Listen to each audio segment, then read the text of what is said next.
The next form we're going to look at is the exposure notice. This is the same exposure notice that our employees get.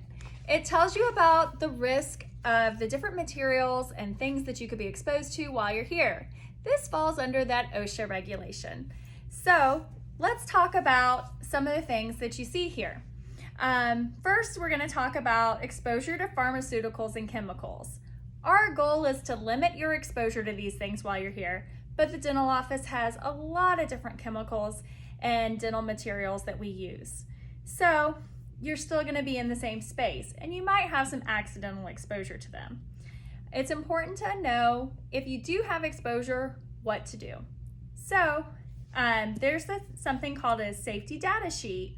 These used to be called MSDS sheets that tells us the risk and first aid measures if you do have an exposure. These are kept in the sterilization area. For most of our locations, it's kept over the Statim or sterilizer. If it's not there, it's in another cabinet labeled SDS sheets. So if we look at this cabinet here, it's labeled safety data sheets. And inside is our SDS binder.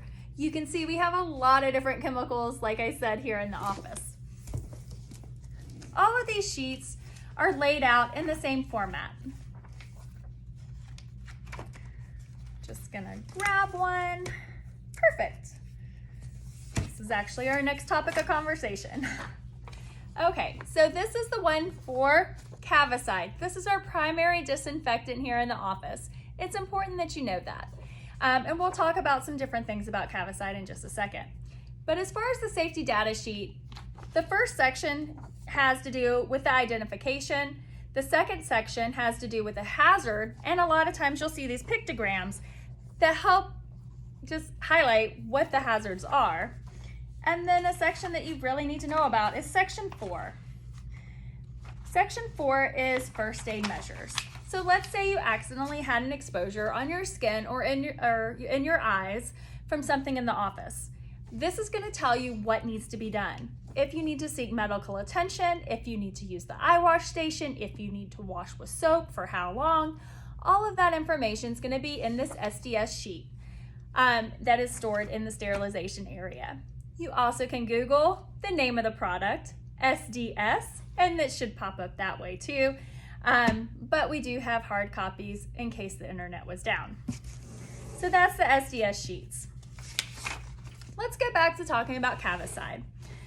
So Cavicide or Cavi wipes, this is our primary disinfectant here in the office.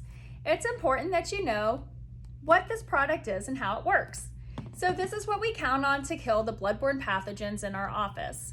Now hepatitis can live on the surface for weeks after it lands, and that's probably one of our biggest concerns, even more so than AIDS and HIV, because those are fragile viruses that die pretty quickly when they're exposed to oxygen.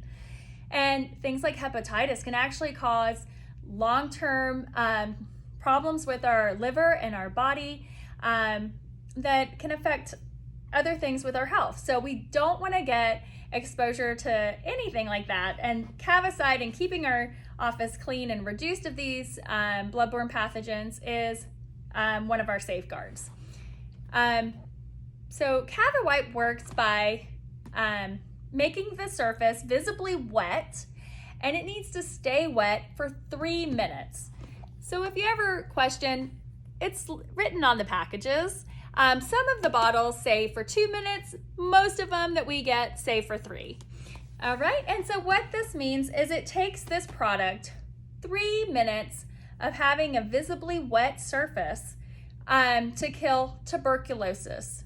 Tuberculosis is very hard to kill, so a lot of times that's the standard. And how long it takes to kill tuberculosis will get rid of the other bloodborne pathogens that we're concerned about. As everybody now knows, with the experience of COVID, we can't get rid and make this environment completely free of aerosols and other bloodborne pathogens. And even if we're diligent to try to wipe down all the surfaces, there could be surfaces that are missed or hard to clean. So it's important to realize that that is one of the risks, and that actually is detailed in the exposure notice as well. We'll look at the eye wash station and some other things precautions to take if you accidentally get stuck with a sharp instrument or a needle that is dirty. Okay, sticking with our sheet, we're going to go to the next section, which is exposure to sound. There are a lot of noisy things in the dentist office. A lot of the hand pieces and the ultrasonic shaker do range in decibels from 60 to 99 decibels. It's important to know that anything over 85 decibels can cause permanent hearing damage. We do have earplugs at our locations. Sometimes they might be more difficult to find, but we do have those to help protect your ears while you're here. Or if you want to bring your own, just know that that's something that you can do because of the exposure to sound. Exposure to human factors and ergonomics. In just a couple days of being with us, you're not going to have these concerns, but if you choose this as a long-term career, definitely a risk of back pains and problems.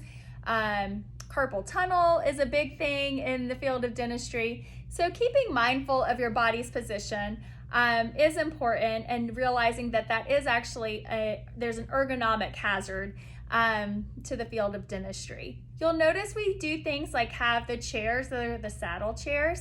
Those relieve pressure off the sciatic nerve and help position the body in a better way to help protect the back and neck of the provider. Whenever you're here, please let our staff use those chairs because they are here for a long time and we want them to be nice and protected. Exposure to radiation. We'll look at the x-ray room soon. Exposure to sharps.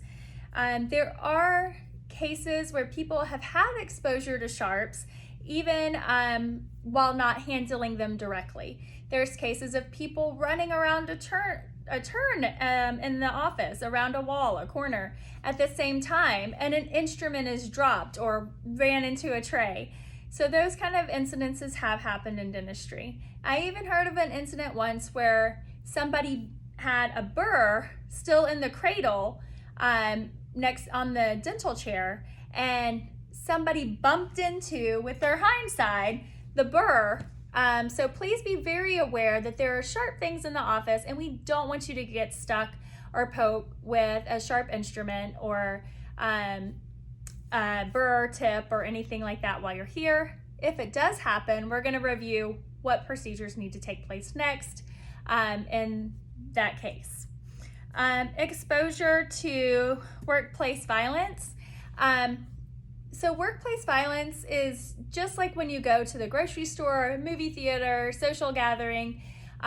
It is a concern no matter where you go in public, and the dental office is no exception of that.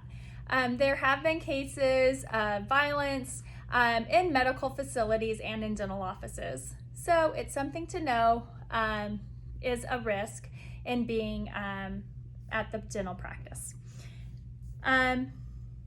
If there ever is any workplace violence that happens that you become aware of, that's maybe even a smaller incident, or even if somebody gets injured with horseplay, that falls under this same category. The person to contact is our operations officer, and that's Mary Haniff, and she would be the person to help resolve and address those issues. Exposure to bloodborne pathogens, we've mentioned a few times.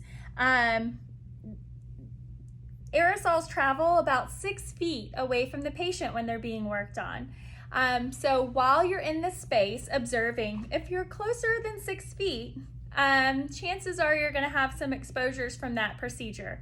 Like we mentioned, we have masks available for you to wear, but you're still going to get those aerosols on your body and your clothing and things like that.